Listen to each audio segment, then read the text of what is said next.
What's up, guys? Dr. D here with another music production video.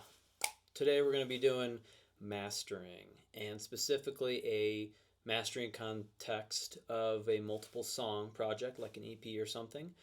And we're going to talk about what mastering is and how you can do it in a pretty quick and dirty but effective and high quality fashion with basic plugins.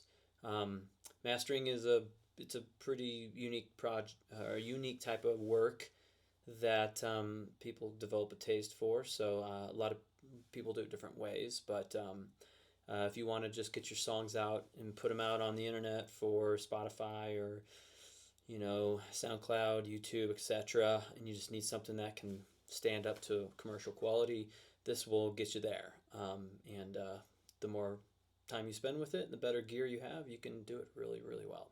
Okay, cool. Let's get to it.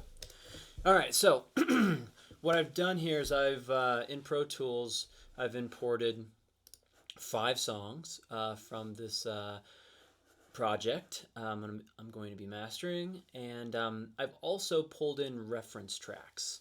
So this works in any DAW, but I'm doing Pro Tools specifically for this project. When you import audio, that's usually something pretty standard. Drag and drop, or go to File and Import Audio, and you can choose to import it kind of manually through the window thing that way. So you import your audio, your songs into multiple tracks. They're going to be stereo tracks. Also, you want to be aware of what the sample rate and bit depth is of your tracks. So one way you can kind of check that is by going into the file folder and basically getting information on that audio track and finding out what sample rate and bit depth. So on a Mac you can do that by, let me go ahead and find my project here. Okay, cool. So I can Command I, and that brings up a little menu here that will show you and tell you the sample rate. So this is 44.1 for the sample rate, and I'm guessing it's 16-bit. So usually when you record something, I try to go at 24-bit and 48 kilohertz. It's a little bit higher than CD quality, but you kind of work in the box and do your mixing and mastering and plug in application stuff and effects at that higher bit rate and sample rate, and then you dither down to the standard 44:16. So another thing about DAWs when you import audio, besides setting the sample rate and bit depth correctly, is you want to turn your playback buffering settings to be on the higher side. If you're recording music at 64, 32, or one of the smaller sample rates, it's going to work better. It'll be more efficient. The machine will work quicker, and you won't have so much latency. But when you're mixing and mastering, you don't need to have quick response. Like if I click play and it takes a half second for the play to start, no big deal. But the higher sample rate is going to be a little bit higher quality. So that's one thing I'd set to. All right, cool. Now that we're in here, I've enabled my tracks so that I can click between them and it only solos one thing at a time. So I have like all these tracks stacked on top of each other, including references. And if I hit play, every song plays at the same time. It's chaos. So you have to solo these one at a time. And what you want to do is go into your options and set the solo mode to be XOR, which means it cancels out the previous solo. So essentially, as I click from song to song, I can hear a song play, and then switch right to another song, to another song, to another song. Okay, all right. So once you have things set up in that manner, it's going to be easy to jump around and compare the sounds. So with mastering, the two big things you're going for, you're trying to correct any dynamic issues like volume. You want to have it stand up to a commercial song that you might find anywhere on iTunes from a big artist. So you're trying to match dynamics, and you're trying to match like frequency balance within those dynamics.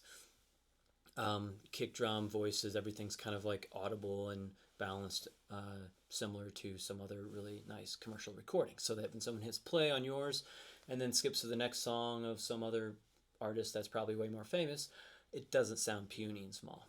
So that's something you want to do with reference tracks. And I've pulled in several reference tracks that are similar in genre, similar in instrumentation, which helps me compare like kick drums and guitar tones and stuff like that. Okay, so first things first, what I'm going to do is start with the first song and give it a listen. Okay, it's pretty loud already. Loudness, let's address loudness first. So the first thing I'm going to do is I'm going to listen to one of these reference tracks.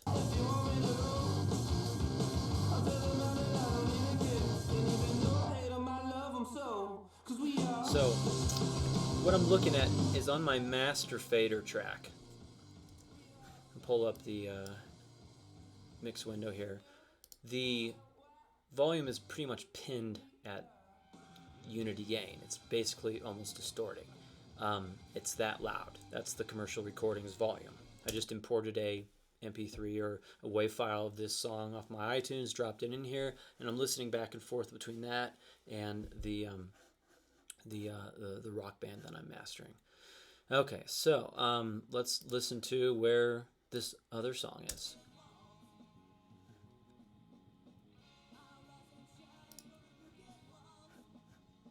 Okay, so it's about the same on the meter, but it does not sound as loud.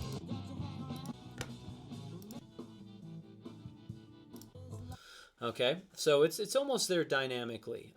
This is a really hot track. It came out very loud. So if I don't need to add too much dynamic bring up to that, that's okay. So let's try this other song. All right, so this song is not coming close to hitting the meters here. It's hovering on about -3 decibels below unity on the master fader. So one thing I might do to this track is before I start doing all my effects and doing EQ correction and whatnot, I would use a limiter of some sort or a compressor to boost up the volume. Okay, so I'm going to go to one of my inserts, my second insert slot here, and I'm going to choose a basic plugin that comes with Pro Tools. I'm going for, it looks like, what do we got here? Dynamics. I've got a lot of extra plugins, but the ones I know that come with native to Pro Tools is going to be the what's a Maxim, I believe it is. So everyone's kind of got a Maxim plugin. I'll use that rather than one of my other fancy plugins, just to kind of show you that you can do this decently well with the basic plugins. All right, so the way that a limiter works is you set a threshold, and there's an output ceiling. So with limiting, it's kind of like compression, where the loud sounds can be muffled down and the quieter sounds thus kind of sound louder because the louder stuff is now quieter. So the difference in loud to quiet has shrunk. It was sort of compressed, right? And then what you do is you raise both of those sounds up in volume with the ceiling. You set the ceiling, or the output gain, if there is something like by that name on the limiter. You can make all those things louder, and that's kind of what limiting does. It decreases the dynamic range, the loud and soft volume differences, and it allows you to bring both of those things up.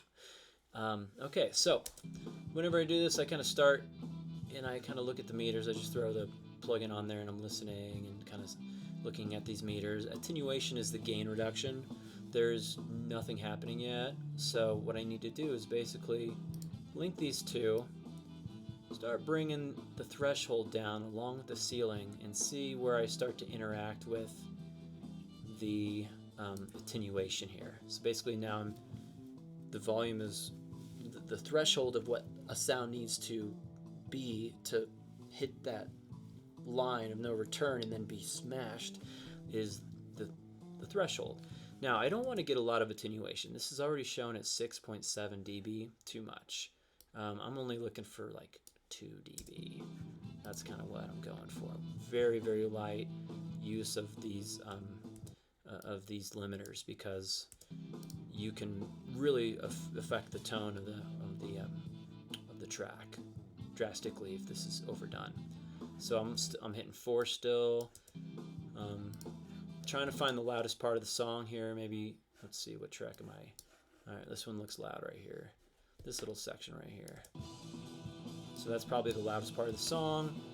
It's pinned at 3.3, looks like. Try some other little spots. Okay. Okay, so I'm hitting about 3. Not bad. Okay, so now what I can do is I can unlink these. Now that I have about 3 dB of attenuation going on this track, on the loudest part of the song, I can bring that ceiling up a little bit. And that's going to change the volume of the output. Basically, you've shrunk the dynamic differences between notes, and then you're going to bring them up. Okay.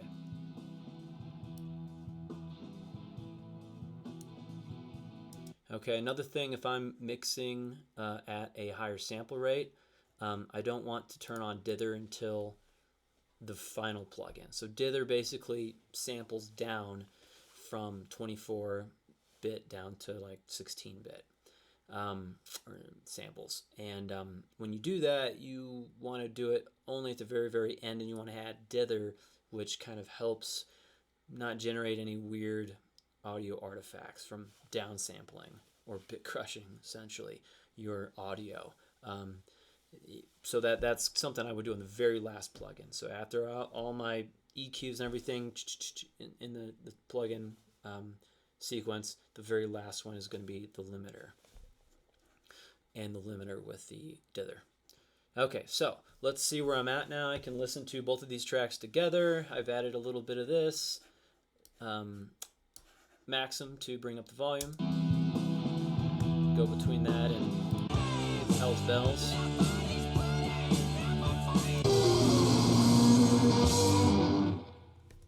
Okay, so let's see what we got.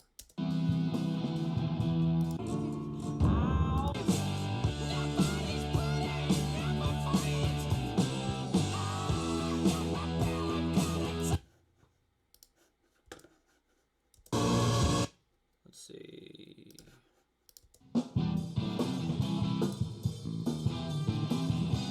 Okay, so as I compare the volumes on the master, from going from the instrumental track to the other reference tracks, I'm still not coming close. So I'm going to crank this up a little bit more and see if I can get a little bit more volume out of it, and then compare it.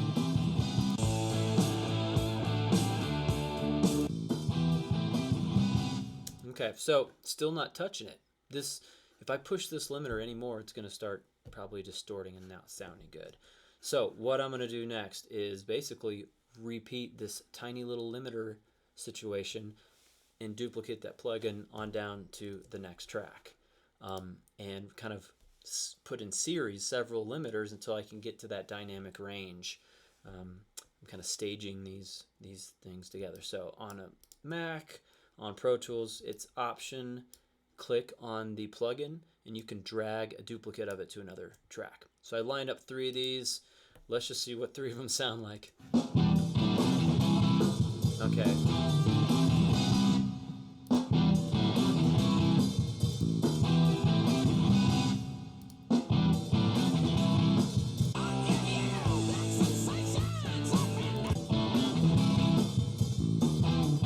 Okay, I'm getting there volume-wise. Now I've probably sacrificed some tone.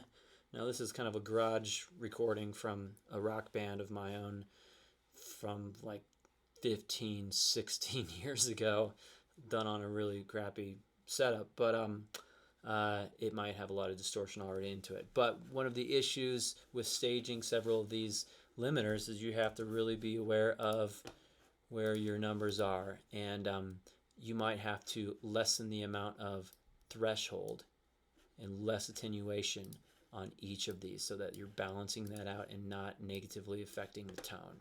So I'd go through and I basically massage the threshold and kind of dial things down and see what it sounds like without these plugins. With each one.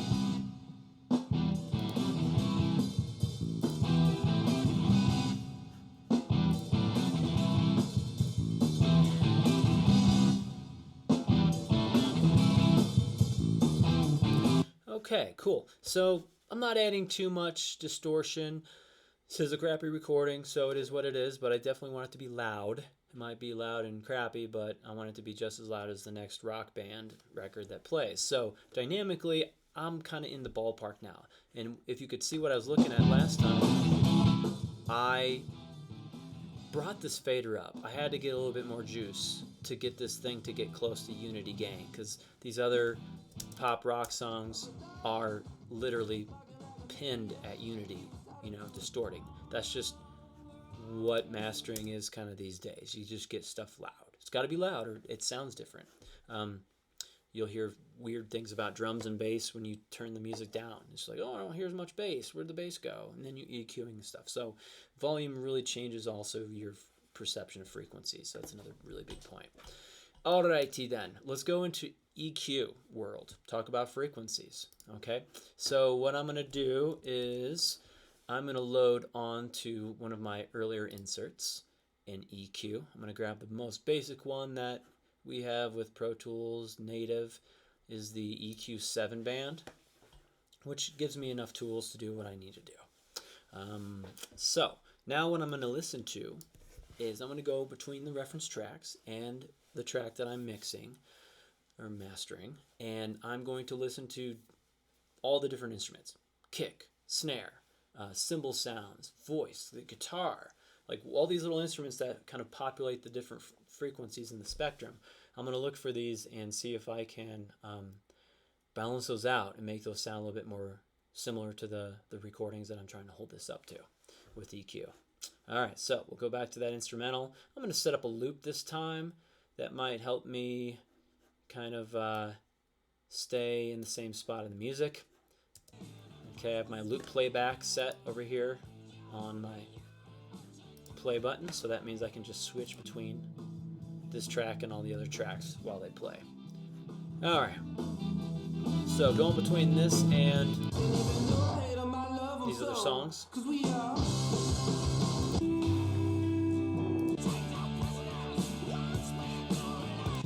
So what I'm hearing is it's very boxy and low sounding. There's not a lot of high sizzle frequencies like above 10K kind of stuff that you hear in these other recordings. So I'm going to try to bring up some of the highs. I'm going to try to take out some of the muddy low end and tighten things up. Just overall big brushes here and subtle ones with these EQ filters. So first of all, I'm going to address the highs. I think, like I was saying, it sounds like stuff up there around 10K and above 8K.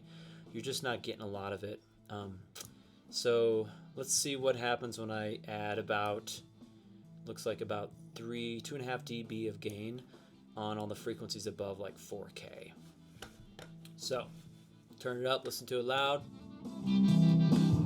disable the plugin.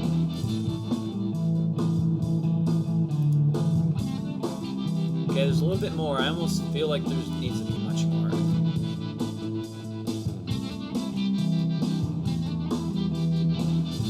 Might be a drastic use of EQ right there, but I'm listening. I'm just trusting my ears here, Sometimes stuff looks weird on the screen, but sounds right.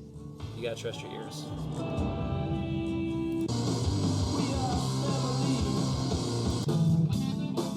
Okay, now I'm in the ballpark. It sounds more crispy, way up high, it's more enhanced. So the next thing I want to do is think about and listen to low end. So I'm listening for like the kick drum and the bass and all that.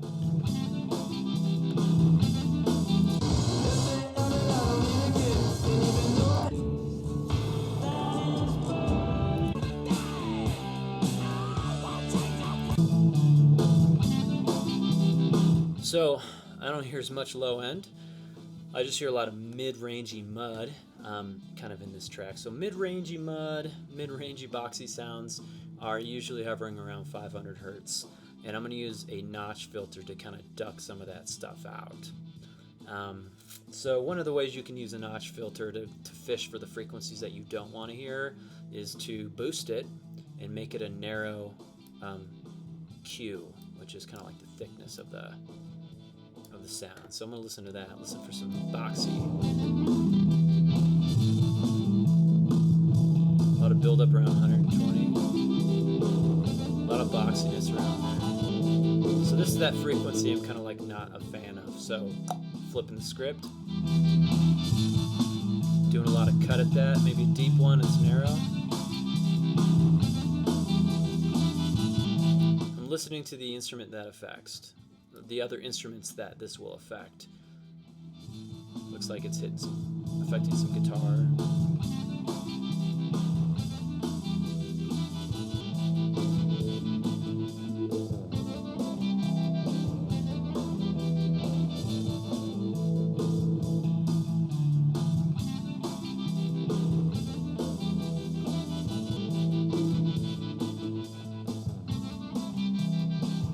Okay. I'm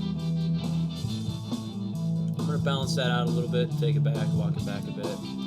I'm feeling like I'm a little extreme with these EQs. I usually try to stay in the ballpark of like 2 to 4 decibels of gain with any of these EQs, unless you really, really need it. So you got to be careful about this. Check yourself and see what it sounds like. So just check myself.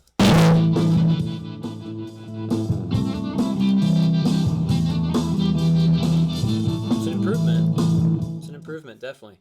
Now another thing is the super low end is the bass stuff that's a little muddy down there. I'm going to roll off very drastically with a high pass filter those low frequencies. Let's see, where's my... There we go. Okay. So I'm thinking I'll start with everything below like 40 hertz.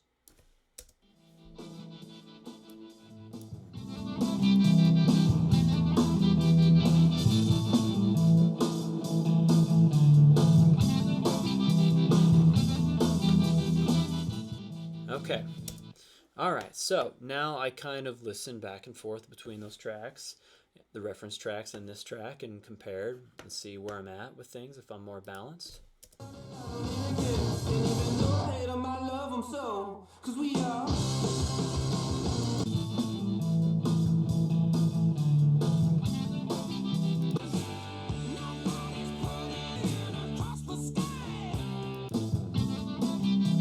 Okay.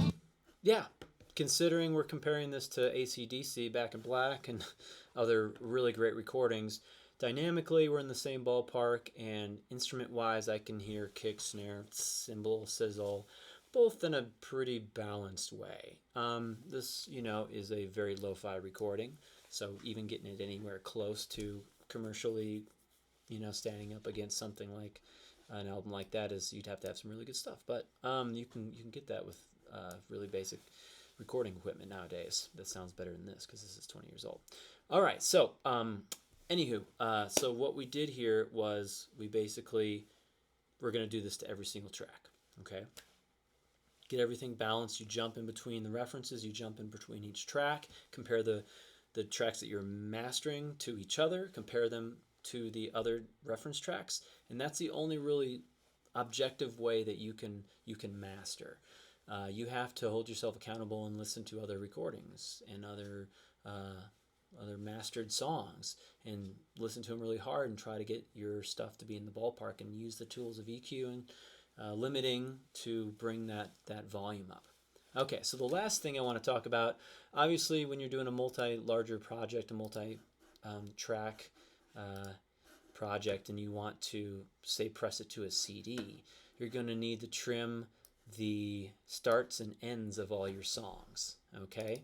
So usually you're going to want the tracks to start as soon as you hit the play button. Boom, right away. So this little amount of dead air's got to go.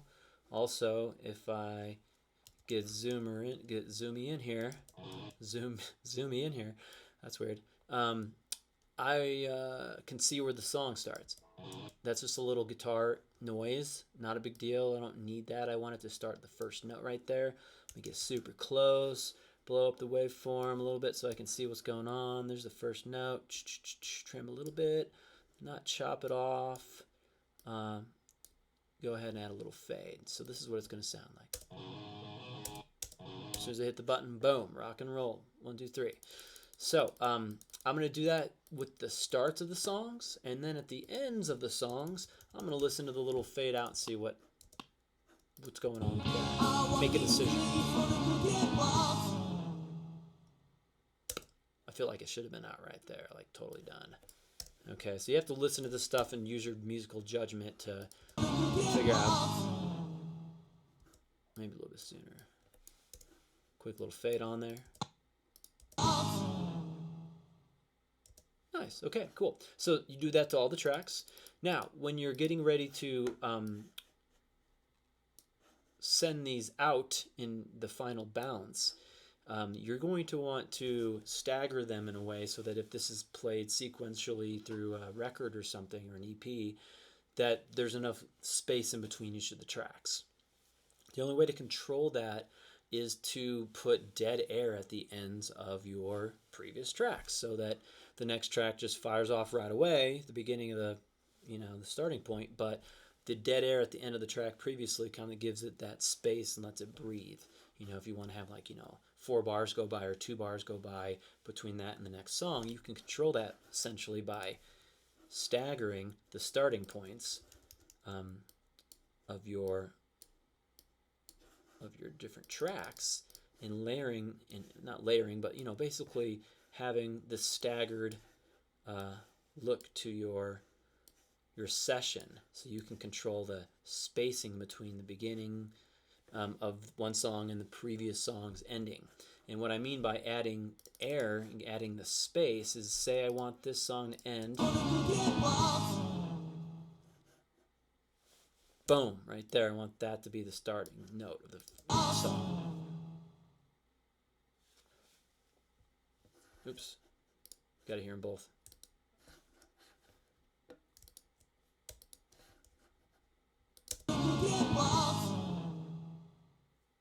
A little bit too long. How about right about there?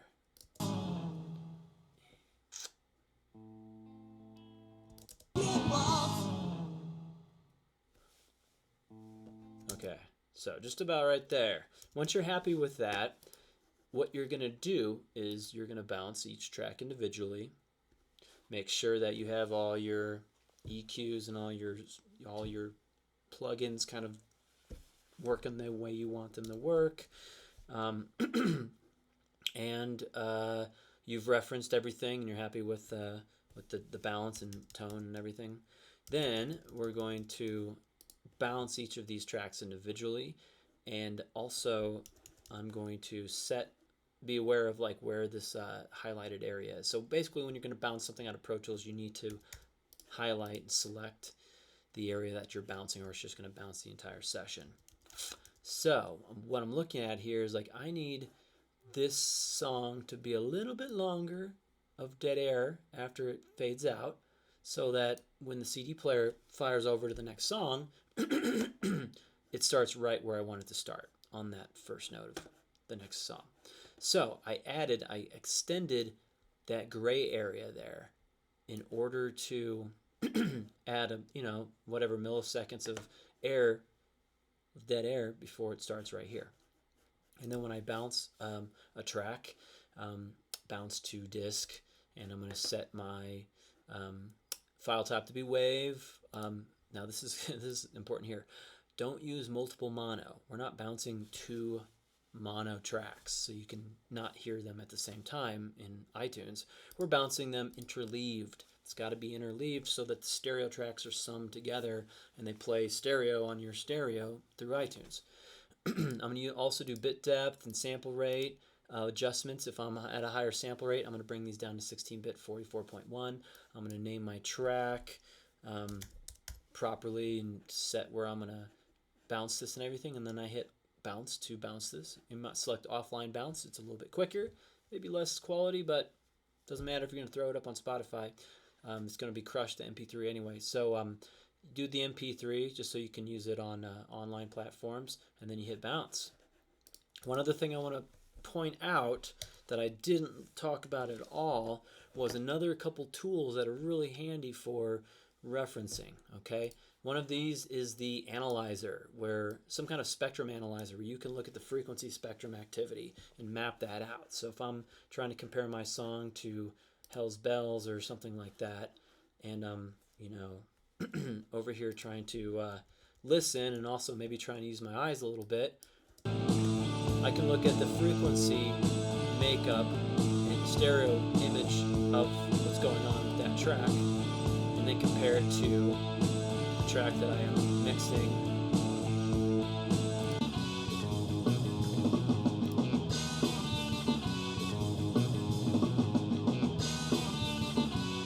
Okay, so that also gives me some visual cues on, oh, this frequency is a lot higher on this track than this track, and you can go in there and pinpoint that's 4K. Bump that up with a notch filter a little bit. Another tool that's nice to use is to use some kind of spectrum stereo image spreader plugin. One of the basic ones, I don't know if that comes with Pro Tools anymore, but the S1 Imager. This allows me to change the width of my stereo image and blow it out of the sides of the speaker, split it up a little bit. You know, a good mix and a good master is going to be wide and big sounding. So sometimes if you're a little bit narrower, you can throw stuff out the sides of the speakers. If you don't pan everything out to 100% left and right, you can get some of that other stuff in the middle to go a little bit wider and reach the edges with this tool. Okay, cool. So make sure that you're watching your meters. Make sure that you have bypassed and listen to these plugins that you've added and all these adjustments, and you think it's an improvement, and you can hear it and you can see it, and you checked all your bases, and then you go through and you bounce each one of these tracks individually, and sometimes you can just copy your plugins over to the next track and continue with the same EQ structure, and that saves you some time too. Okay, long-winded video, but very necessary to talk about these things the way that I got to talk about them and make those points. So keep producing, keep mixing and mastering. Hopefully this helps your songs sound a little bit better when you get them out and throw them out to the world, however you do that. And be sure to subscribe, and we'll see you for another week of time to do another video. So, peace.